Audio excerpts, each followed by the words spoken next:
have you ever wondered why your kindness is ignored, or worse, used against you? Why the more you give, the less you're respected? In today's world, being kind to everyone isn't noble, it's dangerous. Let's uncover the brutal truth behind how kindness can become a weapon used against you, and what powerful minds like Machiavelli reveal about reclaiming your power. Certainly, below is the expanded version of Keynote 1 from the script. Stop Being Kind to Everyone: Lessons from Machiavelli, Brutal Psychology of Power, in Carl Jung's deep, introspective style. Zeller, without explicitly naming him, expanded to over 700 words without a conclusion or closing sentence. Kindness is a mask for fear, and they can smell it. Kindness is one of the most misunderstood virtues in the modern world. It is paraded as a universal good, something to be offered unconditionally, without examination, without pause, without boundary. But beneath many displays of kindness lies not virtue, but fear. A fear that gnaws at the soul of the individual, whispering that to be unloved is to be unworthy. A fear that to say no is to risk rejection, to risk exile, to risk disapproval. And so, we become kind, not because we are strong, but because we are terrified. This form of kindness is not conscious. It is not deliberate generosity or noble mercy. It is a reflex born from a deep psychic wound, one that says, if I do not give, I will be forgotten. If I do not please, I will not belong. If I assert myself, I will be punished. These ideas do not live in the intellect. They live in the unconscious mind, shaping how we walk into rooms, how we respond to conflict, and how we allow others to treat us. They determine whether our smile is real or whether it's a mask for our own powerlessness. There is a kind of person who walks through life constantly bending, yielding, and agreeing, not because they believe in harmony, but because they are terrified of disharmony. This is the psychology of submission, an inner distortion that dresses itself as goodness. These individuals believe they are being kind, but in truth, they are acting out an unexamined compulsion to avoid conflict at all costs. They fear being disliked more than they fear being disrespected. They fear being alone more than they fear being used. And so, they soften their voice, suppress their truth, and give until there is nothing left of them but the illusion of virtue.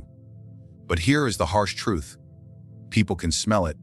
They may not consciously analyze it, but they feel it in their bones. The human animal is exquisitely sensitive to the motives of others. When someone's kindness is laced with desperation, when their smile is born not of choice, but of need, it triggers a deep and ancient response in others' contempt. We are wired to respect strength. We are drawn to those who do not beg for affection, those who are self-contained, whole, sovereign. When kindness is used as a survival tactic, it sends a signal to others that you are weak, that you can be bent, that you fear their disapproval more than you value your own integrity. And once this signal is received, something insidious begins to happen. People start to push. They test your limits. They take more than they give. They ignore your needs, because you've shown them that your needs are negotiable. They learn, subconsciously, that you will not fight for yourself, because you are too invested in being seen as good. This is not to say that kindness itself is bad, but like any tool, it is only as powerful as the hand that wields it. Kindness without boundaries is not kindness. It is codependency. It is emotional self-harm. It is a subtle form of manipulation, because it seeks validation in exchange for service. You give so they will like you. You help so they won't leave you. You agree so they won't get angry. This is not virtue. This is fear in disguise. True strength is not loud. It does not need to dominate or control. Neither is it endlessly accommodating. Real strength knows when to say yes and when to say no. It knows how to draw lines without shame. It knows how to walk away, even when it hurts. A strong person can be kind, but only when they choose to be, not when they feel obligated to be. The problem is that we've been conditioned to believe that kindness is always moral, and that assertiveness is always selfish. This is a lie told by those who benefit from your silence. The more agreeable you are, the easier you are to control. And the more you live to please others, the further you stray from your own center of power. You begin to feel resentful, but you suppress it. You begin to feel empty, but you keep smiling. You start to feel invisible. And you are. What many people call kindness is in fact the fear of being disliked dressed in polite behavior. but the psyche cannot be fooled. Deep down, your own unconscious knows the truth. It knows that your kindness is conditional, that it is a performance, that it is not rooted in love, but in need. And because of this, your soul grows restless. You feel disconnected from your authentic self. You feel used, drained, and quietly angry. You wonder why no one respects you, even though you've done everything right. But the truth is, you have betrayed yourself in the name of being liked. In the inner chambers of every human mind lies a truth most are unwilling to face. Goodness, in itself, is not impressive. It does not stir awe. It does not command reverence. People do not instinctively follow or fear the kind-hearted. They follow the one who appears unshakable. They obey the one who knows how to hold tension without flinching. They fear the one who carries silence like a sword. Good intentions may be applauded on the surface, but beneath the masks we all wear, the world is moved by something far older: power. Power, in its most primal form, is not about dominance or cruelty. It is about certainty. The man or woman who exudes quiet certainty in their presence, in their beliefs, in their boundaries, always be treated differently than the one who is overly eager to be accepted. People can feel when your kindness is loaded with the need to be approved of. They can feel when you are more invested in being seen as a good person than you are in being an integrated one. And in that moment, their subconscious categorizes you, not as an equal, but as someone whose value must be proven through constant performance. The need to be seen as good is one of the deepest psychological traps of the human experience. It appears noble. It appears selfless, but beneath its surface often lies a yearning to be saved, a desire to be chosen, a refusal to embrace the darker, sterner, more assertive sides of one's own psyche. The result is an individual who acts out virtue like a role, while secretly fearing rejection, obscurity, and abandonment. This gap between how one acts and what one truly feels creates tension, not only within, but in the people around them. Because humans are not simply rational beings, we are mythic, symbolic, and tribal by nature. We sense status, strength, and self-possession long before we articulate them. We are biologically attuned to follow the leader, not the most benevolent, but the most grounded. We don't gather around the most generous, we gather around the one who doesn't flinch when faced with chaos. And so, when someone's life is built around appeasing others, always being available, never asserting their truth, they are seen as harmless. But in a harsh world, harmlessness is not revered. It is ignored, or worse, exploited. There is a misconception that to be liked is to be safe. But being liked is fragile. It relies on the mood of others, the winds of emotion, the ever-changing tides of opinion. One moment you are adored, the next forgotten. Power, on the other hand, is rooted in something deeper: presence. It is not about controlling others, but about being immovable in your own value. A powerful person does not seek to be liked. They seek to remain loyal to what they know is true within themselves. They can be kind, but they are not ruled by it. They can be generous, but they do not sacrifice their dignity for a smile. Those who chase good intentions often find themselves trapped in endless cycles of self-betrayal. They say yes when they mean no. They laugh at what offends them. They tolerate behavior that wounds them. All for the illusion of harmony. But harmony achieved through self-erasure is not peace. It is decay. And over time, this decay transforms into resentment, confusion, and spiritual fatigue.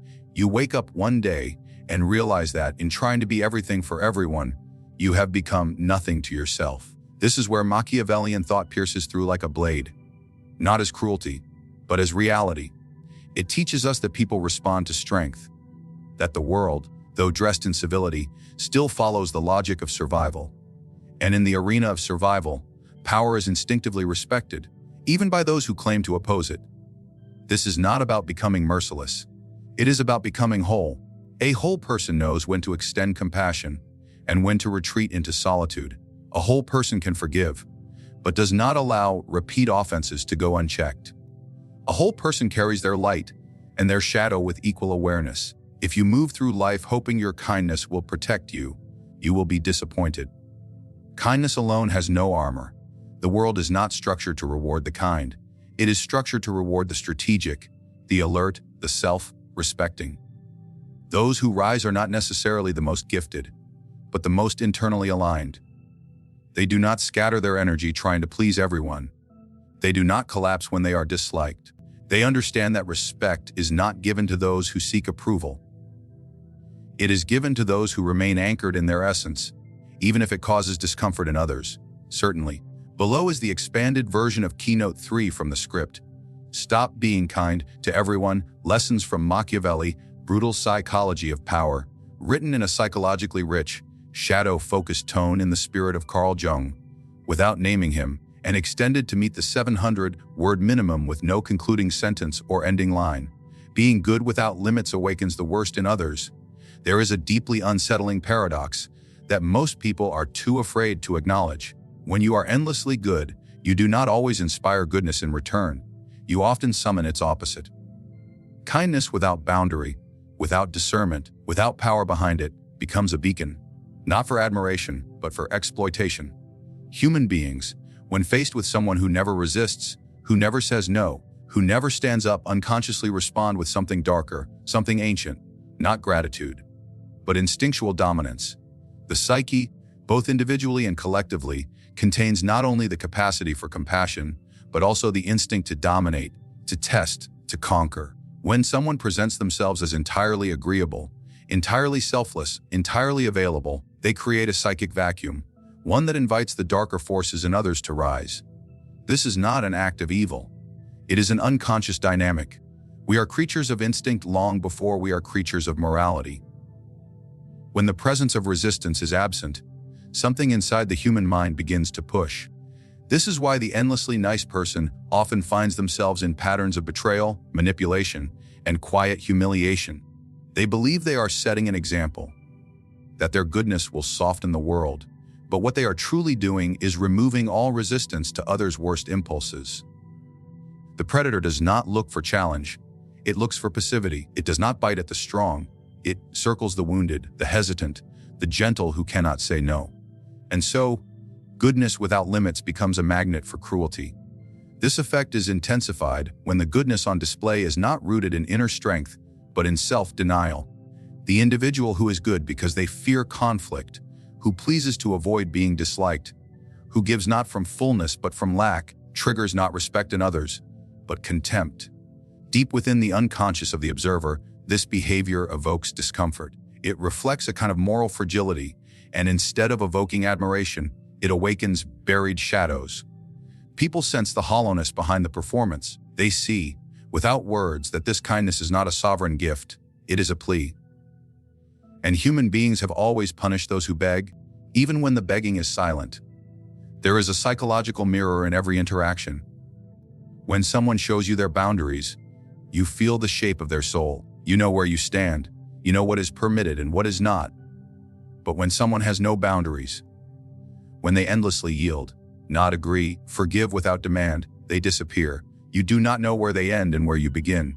And this, ironically, enrages people. Not consciously, but viscerally, the formless person invites projection. And those projections are often filled with frustration, superiority, or hidden cruelty. The overly good person becomes the perfect canvas for another's shadow. This is why those who try the hardest to be loved are often the ones treated the worst. Their very effort, their relentless self-sacrifice, broadcasts an inner message: you are more important than me. And the moment that dynamic is established, the unconscious begins to feed on it. A dynamic of hierarchy is formed, one where one person serves and the other consumes. And though the consumer may not understand why they feel irritated, even hostile toward the giver, it is because something primal in them has detected an imbalance. Not a moral one, but a power one. The one who always gives invites the other to take. The one who never corrects invites the other to test. The one who never says enough invites the other to go too far. This is the dark irony of unconditional goodness. It is not that the world is evil and rejects kindness. It is that kindness, like anything powerful, must be wielded consciously. It must have a spine. It must come from wholeness, not from fear.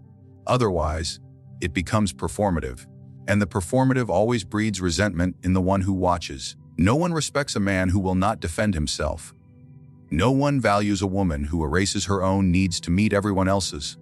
It may be praised publicly, but in private it is punished, not always through direct cruelty, but through withdrawal, disregard, dismissal, or emotional exploitation. Kindness without discernment is not noble. It is dangerous. Not because it puts the giver at risk of being too soft, because it disrupts the ancient balance between two people. Without tension, without boundary, without force, no relationship can remain psychologically healthy. Politeness that allows harm is not virtue. Mercy that accepts manipulation is not love. The one who continues to give in the face of abuse is not enlightened. They are out of alignment with their own soul. And by refusing to honor their own limits, they do not awaken the higher self in others, they awaken the beast. Certainly, below is the expanded version of Keynote 4 from the script, Stop Being Kind to Everyone, Lessons from Machiavelli. Brutal Psychology of Power, written in a deep, introspective and psychologically grounded tone in the spirit of Carl Jung's, without directly naming him, with more than 700 words and no concluding sentence or ending. Strategic coldness builds respect faster than warm submission. There is a quiet and often misunderstood form of strength that does not require shouting, dominance, or aggression. It is not born from bitterness or cruelty, but from clarity. It is the strength of withholding, of restraint, of not reacting when others expect you to. This is what is often mistaken for coldness. But in truth, it is the disciplined expression of sovereignty.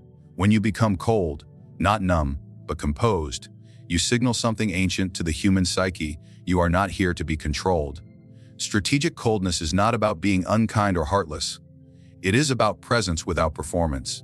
It is about looking at the world without the desperate need to be seen as good. It is about becoming emotionally self-contained, so that your decisions, reactions, and movements are not based on the shifting moods of those around you.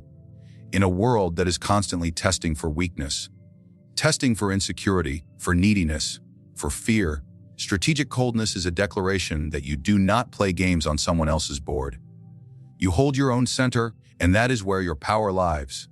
Submission, especially emotional submission disguised as kindness, is often mistaken for virtue. But when you are overly warm, overly forgiving, overly available, when you rush to respond, to comfort, to explain, you teach others something dangerous: that your boundaries can be bent, that your inner world can be accessed without invitation, that your energy is on sale to anyone willing to smile, and while they may thank you for it, they do not respect you. Respect is not born from ease. It is born from distance, from mystery, from the unspoken question: who are you when you do not need anything? The cold person is not cold because they are broken. They are cold because they have chosen to be deliberate. They do not expose their emotional core to every wandering eye. They do not volunteer their kindness to every request. They measure what they give, not out of stinginess, but because they understand that value increases with scarcity. The warm person who makes everyone feel welcome quickly becomes background noise. The one who gives nothing away for free becomes unforgettable. Strategic coldness is also deeply psychological. It works not only on how others perceive you, but on how you perceive yourself. When you stop trying to manage how others feel about you, when you stop explaining yourself, over-sharing, or defending your intentions, you build something internal: self-trust. You no longer seek validation through excessive openness. You learn to speak less and observe more. You begin to understand that most people are not listening to understand you. They are listening for weakness. And every unnecessary word, every emotional confession, every attempt to be seen as good is an invitation for someone else to define you. This is not a cynical view of humanity. It is an accurate one. People, especially those who are unaware of their own shadow, will often exploit what you reveal too easily. They will test the limits of your tolerance. They will see how far they can push before you push back. If you never push back, if your warmth is endless, they will unconsciously begin to assume that you do not value yourself, and that perception becomes the lens through which they treat you. Coldness, when applied with intention, resets that dynamic. It reminds people that you are not afraid of withdrawal, that you do not depend on external affection to validate your worth. That silence, in your hands, awkward, it is commanding.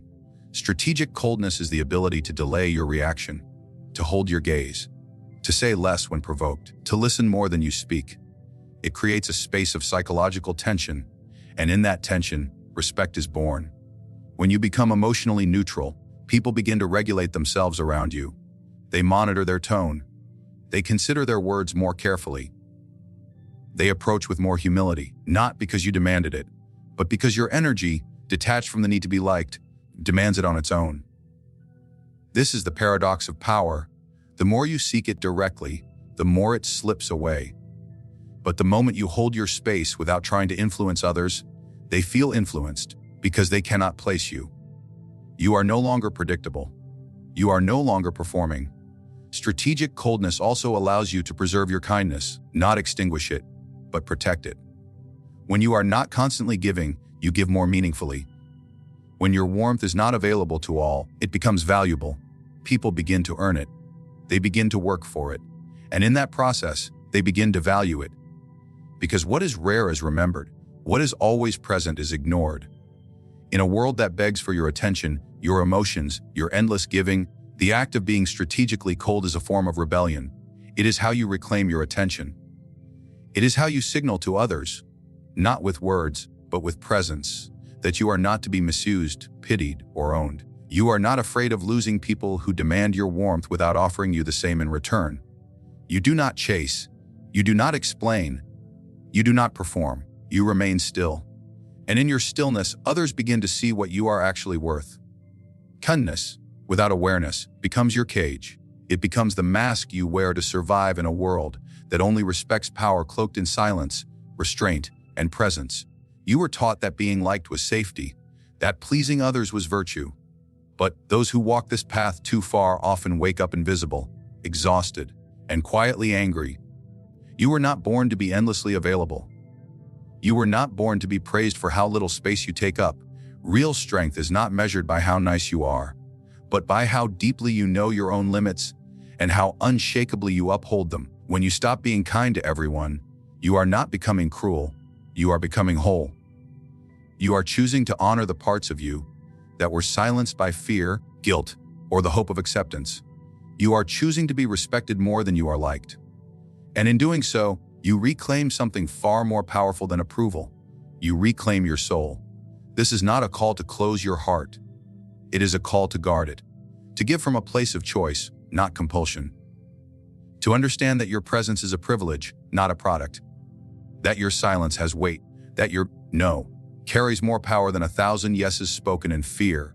Only when you embrace the strength to stop being kind to everyone will the world finally recognize that you were never meant to be everyone's servant. You were meant to be your own master,